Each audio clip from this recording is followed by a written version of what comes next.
Bonjour et bienvenue les amis, bienvenue dans un nouvel épisode. Aujourd'hui dans cet épisode j'ai décidé de vous parler de mon matos avec lequel je vais partir réaliser le GR4. Alors comme vous pouvez le voir, j'ai un petit peu tout sorti, tout disposé. Finalement je trouve qu'il n'y a pas grand chose et je trouve que c'est pas mal. Parce que vu que je pars avec 2 sacoches en moins, c'est pas plus mal d'avoir un petit peu de poids en moins. Mais bon, il n'y a pas tout le matos vidéo, donc il va falloir être ordonné et tout bien rangé correctement. Les amis, dans cet épisode, on ne va pas parler du matériel photo avec lequel je filme ou je monte mes épisodes, mais simplement du matériel que j'utilise pour le GR4, pour ce défi sportif. On va faire le tour de mon vélo, on va faire une petite présentation rapide et on va aussi parler du matériel bivouac que j'emmène pour le GR4, pour ce défi sportif. On va faire le tour un petit peu de tout, on va parler de la tente, on va parler de la cuisine, du duvet, on va parler un petit peu de tout pour que tu aies toi une idée du matériel avec lequel je pars.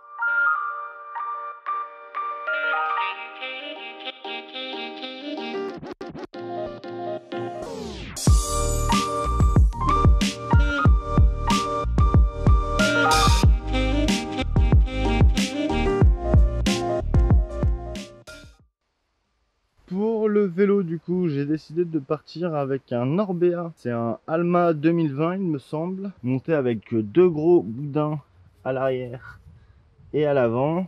Ça lui permet une bonne adhérence et une plus grande souplesse dans les endroits un peu cabossés du coup. J'ai adapté une sacoche sur le guidon, pas de porte-bagages à l'avant du fait de la suspension, mais à l'arrière par contre j'ai adapté un porte-bagages. Grâce à nos amis de Bouticycle on a pu trouver un porte-bagages adapté. C'est un vélo avec des roues de 29 pouces donc compliqué d'adapter ce qu'on veut comme porte-bagages. Mais voilà, au moins on peut mettre les 2 bagages de 70 kg chacun. Plus dessus, on viendra rajouter la tente, le matelas et plus le trépied, tout ce qu'on a besoin d'accès rapide. Voilà pour le vélo.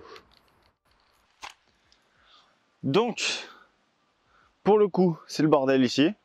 Il y en a partout. Mais, alors, pour continuer à être en raccord avec la présentation du vélo, donc en gros, je vais emmener comme petit outil de rechange, de réparation rapide on va dire, je vais emmener une petite chambre à air, enfin 2 mêmes chambres à air, là j'en monte qu'une mais je vais en emmener 2, histoire de voilà, si vraiment il y en a une qui éclate, d'abord il y a les rustines, c'est plutôt pratique, mais si jamais il y en a une qui éclate au moins j'ai les chambres à air de rechange, c'est vraiment du petit matos. Une pompe à vélo on a dit, pour recharger forcément, un maillon de chaîne si jamais j'arrache la chaîne, hein, ça peut toujours arriver. Et pour l'occasion je ramène aussi ce petit outil démonte tout, voilà, je ne sais toujours pas comment on l'appelle, mais cet outil finalement est très pratique hein, parce que vous avez plusieurs clés Allen, cruciforme, ainsi que un démonte chaîne, voilà, un éclate maillon, je sais pas trop comment ça se dit, mais vous pouvez démonter la chaîne facilement avec ça. Et donc ça me sert, voilà, ça me sert à tout. J'ai dit que j'emmènerais aussi une clé de 10. Je l'ai oublié, elle est pas là. Il faudrait que je me lève pour aller la chercher. J'ai un peu la flemme. Voilà pour ce qui est du matériel réparation. C'est vrai que j'ai pas grand chose. Hein. C'est vrai que j'ai pas grand chose. Puis même là, j'ai pas forcément énormément de choses hein, pour partir un mois et demi. Mais c'est suffisant, il n'y a pas besoin d'énormément de choses. Hein. Vous remarquerez que, enfin, vous verrez au fur et à mesure de la vidéo que je pars vraiment avec l'essentiel pour vivre. Bon, il n'y a pas de nourriture dans le truc, mais je vais avancer au jour le jour, je pense, pour avoir un peu de poids en moins. Donc voilà, donc ça c'est une petite housse que vous trouvez chez Decathlon. Vous savez, c'est pour protéger les sacs. Et ben ça c'est vraiment pratique. Je le mets du coup sur l'arrière de mes sacoches, ça englobe les sacoches arrière, tout le matériel que je pose dessus, que ce soit la tente, tout ça, ça englobe tout et ça le protège de la pluie. Donc si jamais il pleut, ce sera pratique. Ensuite, de l'eau, évidemment. J'ai 2 porte-bidons sur le vélo. J'en ai aussi, j'ai aussi une poche à eau dans le sac à dos. Dans le sac à dos qui est juste là. Là-dedans, on peut mettre une poche à eau de 2 litres. Et du coup, c'est vraiment pratique. Vous avez la sortie eau qui est juste là, vous accrochez ça, tout ça là. Voilà, cette fois, voilà, je prends un sac à dos. C'est pas dans mon habitude, parce que surtout quand on est en vélo, tout ça, on aime bien être plutôt libre de ses mouvements, pouvoir bouger, machin. Avec un sac à dos qui s'attache en plus en haut et en bas. On est quand même sur quelque chose qui nous contracte, mais étant donné que je n'ai pas de porte-bagages avant, donc de sacoches en moins, il y aura le sac à dos sur le dos qui prendra mon PC, je pense, un petit peu de matériel électronique du style rallonge, prise de camping-car pour me brancher dans les aires de service ou dans les campings afin de pouvoir recharger mes batteries. Voilà, donc là comme ça je pourrais mettre tout mon matériel. Voilà. Plus après ce sac, c'est un sac Décathlon, on va pas se mentir, ils font du matos très bien, très correct. Voilà, c'est mieux quand ça se défait du truc. Donc là, vous avez une protection pour l'eau et c'est vraiment pas mal. Ça fait 30 litres, je crois. 30 litres? Je peux vérifier. Je sais plus où c'est marqué. Yes, 30 litres. Voilà, 30 litres. Donc là-dedans, je mettrai mon PC, je pense. J'ai regardé tout à l'heure, il loge. Donc voilà. Le PC à l'intérieur, peut-être un peu plus de matériel, mais ça va être sur mon dos. Donc on voyait tranquille. Ensuite, des gants, évidemment. C'est quand même pratique pour éviter les ampoules, la corne et tout ça. Un casque, obligatoire le casque, vraiment obligatoire. Surtout que là on va faire un peu de montagne, on va faire pas mal de choses, donc voilà, protection obligée. Une trousse de secours. Alors la trousse de secours, il y a quelques trucs dedans, mais je m'en suis pas mal servi aussi pour les petits bobos et tout ça. Donc pareil, on trouve ça un peu partout. Il y a des gants, il y a des trucs, il y a des trucs, bah oui, il y a des trucs, forcément, il y a des mouchoirs, il y a des compresses, il y a des bandes, il y a du scotch, il y a plein de choses. Je crois même qu'il y a une couverture de survie. Mais en gros, voilà, en gros, avec ça, je vais rajouter, je pense, quelques pansements. Parce que vu comment je suis un bourrin, je vais m'abîmer les genoux, c'est sûr, les genoux, les jambes. Je vais m'abîmer dans le dénivelé, ça, c'est clair, net et précis. Donc ça, c'est obligatoire aussi. Et peut-être rajouter aussi un petit peu de bétadine pour la cicatrisation, c'est quand même pas mal. Ensuite, alors ça c'est pour la nourriture, c'est des petits sachets isothermes. Et dans les deux, bah, je remettrai ma nourriture à chaque fois. Je pense que je ferai 2 jours de bouffe là-dedans, pas plus. Ça a l'avantage d'être un peu frais à l'intérieur, donc c'est pas... Voilà, sur des sacoches noires, ça va quand même chauffer, donc je peux pas me permettre de garder la nourriture trop longtemps, mais voilà, au moins on sait que la nourriture est dans ces 2 sacoches et on n'est pas perdu. On sait que la bouffe est là dans ces 2 sacoches. Et ça, c'est vraiment pas mal quand c'est bien organisé. Pareil, alors pour ce sac, pareil, toujours l'organisation, ce que je racontais. J'aime bien que tout soit carré, comme ça on cherche pas les choses 2 heures. On n'a pas beaucoup de place, hein, donc obligé d'être organisé. Une petite assiette, toujours achetée chez notre grand fourniture, chez notre grand, voilà, Décathlon. Une bonbonne de gaz, tout simplement à visser, parce que mon réchaud est à visser avec une bonbonne de gaz. En l'occurrence, celle-ci, il y en a des plus grosses encore. Celle-ci, elle fait une 120 grammes, je crois. Non, 230. C'est une 230. Il y a des plus grosses. Il y a les 500 qui sont encore plus grosses. Celle-ci, je tiens 15 jours à peu près. Entre le repas du matin, du soir, du 4 heures et du midi, je tiens à peu près 15 jours. Donc c'est quand même pas mal, hein. Donc je prends une et puis après quand je sais que, on le sait, hein, à force, hein, au poids et puis à la taille de la flamme, on sait et puis on sait quand ça arrive à la fin. Une petite tasse pour les tisanes, ça c'est obligatoire. Et donc voilà le réchaud que j'expliquais, ça c'est mon réchaud. Alors, un petit réchaud on trouvé sur Amazon, c'est pas grand chose, mais il est ultra pratique. Il m'a coûté je crois une vingtaine d'euros. C'est pas vraiment pas cher, mais il est vraiment ultra pratique. C'est un truc de ouf. En gros, il loge dans ma main, vraiment. Et voilà, en gros, ça se déplie comme ça. Ça se déplie.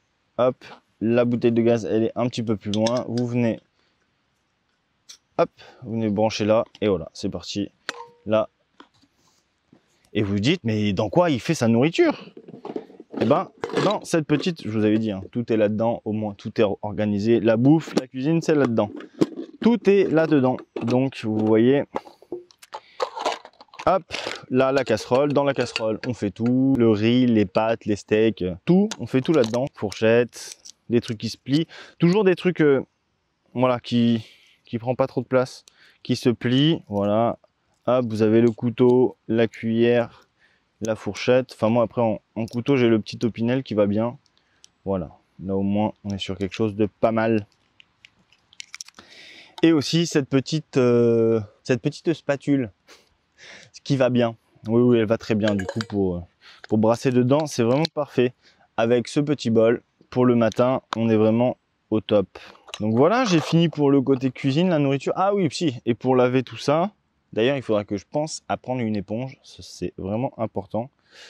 Du savon outdoor multi-usage, biologique. Donc, ils le disent, un conseil d'utilisation, machin. Un bouchon pour 10 litres d'eau, ultra concentré, machin. Mais en gros, multi-usage, outdoor, Decathlon qui fait ça. Cosmétique et biologique, naturel.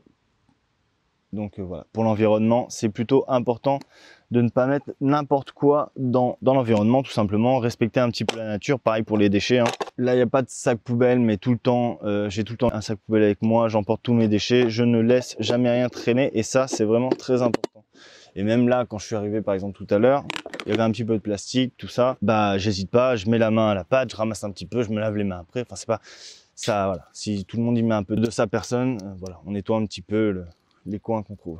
C'est abusé de nettoyer la merde des autres, mais il faut le faire, je pense. Donc voilà, donc mon petit réchaud, hop, et puis alors j'aime bien le mettre là-dedans, comme ça. Bim bam boum, hop, il y a tout qui rentre. Et après, je range tout ça là-dedans, comme ça, tout est toujours au même endroit. Voilà. Donc ensuite, la tente. J'ai investi en début d'année dans une tente, une petite tente Decathlon qui est choix, c'est la Quick Ultra Light. Voilà, c'est une 2 places. Elle fait 95 de haut par 130 de large et 2,10 m de long, donc c'est vraiment pas mal. Moi je suis vraiment bien, on a dormi déjà 2 avec un pote dedans. Et en gros, cette tente, voilà, elle fait quoi, 2 kg je crois, 2,2 kg. Mais surtout, elle est assez petite, elle est autoportée. Donc en gros, vous montez pas la structure intérieure en premier, plus la bâche après. Non, là c'est vraiment tout se tient en même temps. Il y a un seul arceau qui se maintient aussi avec. Et donc c'est vraiment super quoi. Pour le montage, c'est ultra rapide. Voilà, elle résiste à des rafales de vent, je crois, allant jusqu'à 70 km/h. Enfin pour de la grosse sortie, on est pas mal. Je voulais partir avec, j'avais pensé partir avec un tarp aussi. Vu qu'on est dans une belle période et que partir avec une tente, se mettre à l'abri, c'est pas forcément l'idéal quoi. On peut juste dormir sur un hamac, il n'y a pas vraiment de souci avec un tarp. Un hamac, hein, c'est ce que vous mettez entre deux arbres ou qui est suspendu, et le tarp, c'est ce qui va venir dessus vous abriter. Et le tarp, vous pouvez vous en servir juste comme abri en fait. Finalement, vous mettez tous au sol, vous mettez une petite bâche au sol, plus le tarp accroché à des arbres, et puis ça peut faire l'affaire. Mais j'ai pas trouvé de modèles qui me correspondaient pour l'instant. On était en plus sur des modèles un peu élevés. Voilà, je pars avec la tente. Je ferai sûrement un peu de nuit à la belle étoile, suivant les spots. On verra comment ça se passe. Et ça, c'est pas mal. Ensuite, alors là, on n'est pas sur le bon duvet. On est sur un duvet, mais on est sur un duvet que j'ai acheté en Suède. Et un duvet acheté en Suède avec pour température confort 6 degrés. Température limite 1 degré. Enfin voilà, on est sur un duvet beaucoup trop gros déjà. Enfin, ça dépend pour qui, mais assez gros, assez balèze. Et beaucoup trop chaud. Peut-être que au sommet du Puy de Sancy ou sur les monts du Cantal, je vais peut-être avoir froid. Mais en attendant, c'est trop chaud.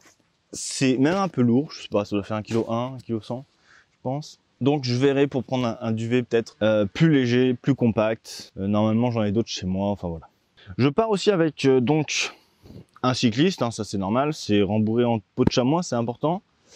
Donc là, j'en ai un avec des magnifiques bretelles. C'est un magnifique truc. Vous me verrez la dégaine que j'ai avec ça, c'est exceptionnel. Mais après ça, on s'en fout. C'est vraiment, enfin moi je le mets pas comme ça. Je mets juste vraiment sur les jambes. Mais c'est juste pour ça, sur les fesses quoi. C'est rembourré et au moins quand on passe des journées entières le cul sur le vélo, ça fait pas mal. Je pars avec 2 cyclistes. Comme ça, j'ai toujours un petit roulement. Et c'est vraiment super important parce que pour l'hygiène quoi. L'hygiène c'est vraiment le plus important. Dans ces expéditions-là, on est tout le temps en train de transpirer, de se dépenser, on a mal partout. Et c'est vraiment important de au moins bien se laver le soir. Alors des fois, on peut pas se laver à l'eau, hein, mais on se lave à la lingette. Avec leur mobilette, là. Des fois, ouais, on se lave à la lingette, mais d'ailleurs, il faudrait peut-être que j'en prenne, je sais pas trop. Je vais voir ce que je vais faire. Donc, ensuite, j'en étais où? Donc voilà, j'avais oublié un truc. C'était, alors, c'est cette petite sacoche où dedans j'ai quelques trucs. En fait, surtout dedans j'ai une petite cordelette. Je sais pas, elle fait 10 mètres, je crois, avec des petites pinces à linge. Et en gros, quand j'arrive sur un spot et que j'ai comme ma serviette microfibre, je prends une petite douche ou quoi, au moins j'ai cette petite corde et je peux l'attacher entre deux arbres et faire sécher mes affaires. Si jamais je lave mes affaires dans la rivière ou que voilà, je suis obligé de rincer mon matos, au moins je peux faire sécher ça grâce à cette petite cordelette. Donc voilà, je crois que j'ai fait le tour les amis.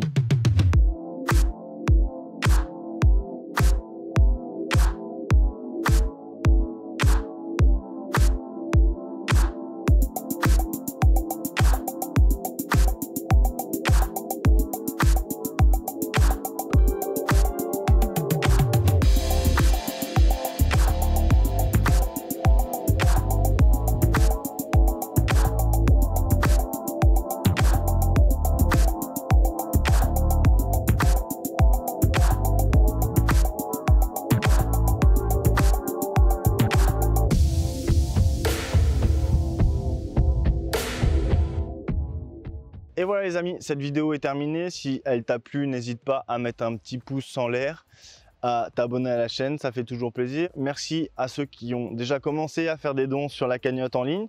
Pour l'association Petit Prince, pour le défi sportif 1500 € pour 1500 km. Vous pouvez toujours retrouver les liens en description. Merci de me suivre les amis. Merci pour eux, merci pour l'association Petit Prince. Voilà les amis, si vous souhaitez me suivre en direct, parce que cette vidéo va sortir dimanche je pense, donc elle va toujours avoir un petit peu de décalage, mais si vous souhaitez me suivre en direct tout au long de ce défi sportif, pardon, vous pouvez me suivre directement sur le compte Association Sans Pression, sur le compte Instagram. Là, vous verrez mes défis et mes joies, mes galères et mes peines en direct. Et ça fait toujours plaisir à partager. Voilà les amis, merci d'avoir regardé cette vidéo jusqu'à la fin. Et je vous dis à bientôt. Bisous!